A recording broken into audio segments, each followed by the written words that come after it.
ঘুমানোর পূর্বে ছোট্ট দোয়াটি 10 বার পড়ুন। আপনার চেহারা এতই সুন্দর হবে, মানুষ আপনার দিকে তাকিয়ে অবাক হয়ে যাবে। আল্লাহ পাক রব্বুল আলামিন দিনে দিনে আপনার চেহারার লাবণ্যতা আমার আল্লাহ বাড়িয়ে দিবেন, আপনার চেহারা সৌন্দর্য আমার আল্লাহ বাড়িয়ে দিবেন। আর এই সৌন্দর্য কিন্তু আপনি ক্রিম, পাউডার, মেডিসিনের মাধ্যমে কিন্তু হচ্ছে না, এটা আল্লাহ পাক রব্বুল আলামিনের খাস নামের পাওয়ারের কারণে আমার আল্লাহ আপনার চেহারার সৌন্দর্য আমার আল্লাহ দ্বিগুণ আমার আল্লাহ বাড়াইয়া দিয়েছেন। মানুষ যখন আপনাকে দেখবে অবাক হবে, কিরে এত সুন্দর কিভাবে দেখা যায়। কিন্তু আল্লাহ পাকের কুদরত, আল্লাহ পাকের মহিমার সাথে দুনিয়ার মেডিসিন কখনো আসে যায় না। এই দুনিয়ার মেডিসিন যদি আপনি ইউজ করেন, মেডিকেল থিওরিতে তারা বলেন যে বেশি বেশি যদি আপনি নাইট ক্রিম ব্যবহার করেন, এমনকি আপনার স্কিন ক্যান্সার হওয়ার সম্ভাবনাও আছে।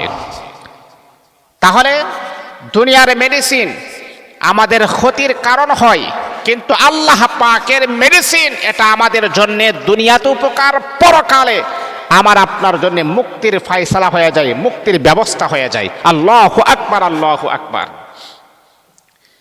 এই জন্য আল্লাহ পাক রব্বুল আলামিনের বান্দা শোনো, অনেক সময় আপনি তাকিয়ে দেখবেন, আপনি একটু লক্ষ্য করে দেখবেন নামাজিওয়ালা ব্যক্তির চেহারা কি পরিমাণ সুন্দর, আর বেনামাজিওয়ালা ব্যক্তির চেহারা কি পরিমাণ কালো আপনি দেখবেন। কেন আপনি জানেননি?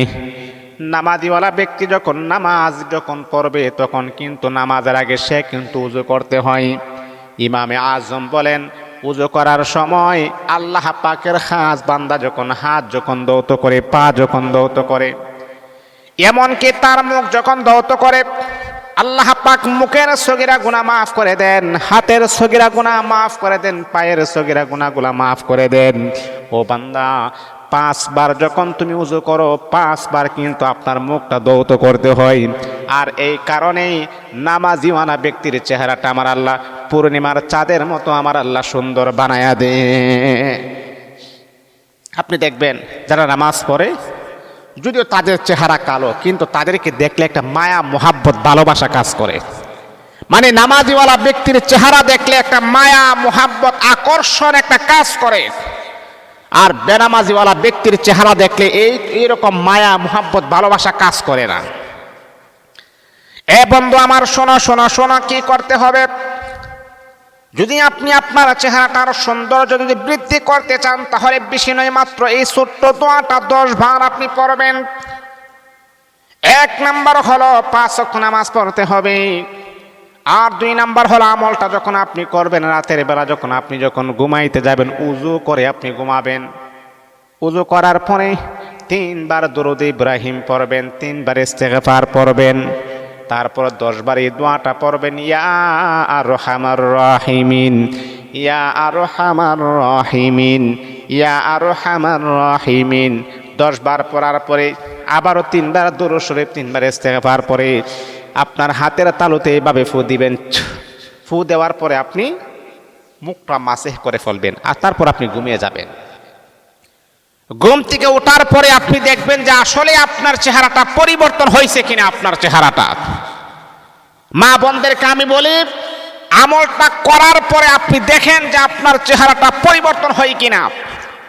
আমল তো করেন না, কিভাবে আপনারা আমল না করে আমাদেরকে মোবাইলের মাধ্যমে এতটাই যন্ত্রণা দেন? আপনারা আমলটা করেন না, করার পর আপনি আমাকে দেখেন বা আমাকে ফোন দিয়ে বলেন যে কাজ হয়েছে না। উযু করে নেবেন, ঘুমানোর আগে উযু করার পরে তারপরে 3 বার ইস্তেগফার, 3 বার দরুদ শরীফ পড়বেন, 10 বার আপনি পড়বেন ইয়া আরহামার রাহিমিন, ইয়া আরহামার রাহিমিন, ইয়া আরহামার রাহিমিন। 10 বার পড়ার পরে আবারও 3 বার দরুদ শরীফ, 3 বার ইস্তেগফার পরে হাতের মাঝে ফু দিয়ে মুখটা মাসে করে ফেলবেন। ঘুমের দোয়া পরে যখন আপনি ঘুমিয়ে যাবেন, ঘুম থেকে ওঠার পরও আপনি আয়নায় চেহারা দেখবেন, আপনার চেহারাটা আমার আল্লাহ পরিবর্তন করে দিবেন। কিন্তু হ্যাঁ, আল্লাহ পাক আপনাকে যে চেহারা দিয়েছেন সেই চেহারা নিয়ে আপনি শুকরিয়া আদায় করবেন, কৃতজ্ঞ হবেন যে আমার আল্লাহ আমাকে যে সুঠাম দেহের অধিকারী বানিয়েছেন, যে চেহারা দিয়েছেন, আলহামদুলিল্লাহ, আলহামদুলিল্লাহ। কারণ কখনো চেহারা নিয়ে কখনো কোনো মানুষকে উপহাস করবেন না, কারণ আমার আল্লাহ আপনাকে সুন্দর বানিয়েছেন, আরেকজনকে কালো বানিয়েছেন। যাকে কালো বানাইছেন তিনিকে আমার আল্লাহই বানাইছেন, যাকে সুন্দর বানাইছেন তাকে আমার আল্লাহই বানাইছেন। এই জন্য চেহারা নিয়ে কখনো কোনো মানুষকে কটাক্ষ করবেন না। এটা করলে আমার আল্লাহ নারাজ হয়, আমার আল্লাহ অখুশি হয়, আমার আল্লাহ আপনার প্রতি বেজার হবে। এই জন্য বাবা এই আমলটা করবেন, ইনশাআল্লাহ চেহারাটা পূর্ণিমার চাঁদের মতো সুন্দর হবে ইনশাআল্লাহ।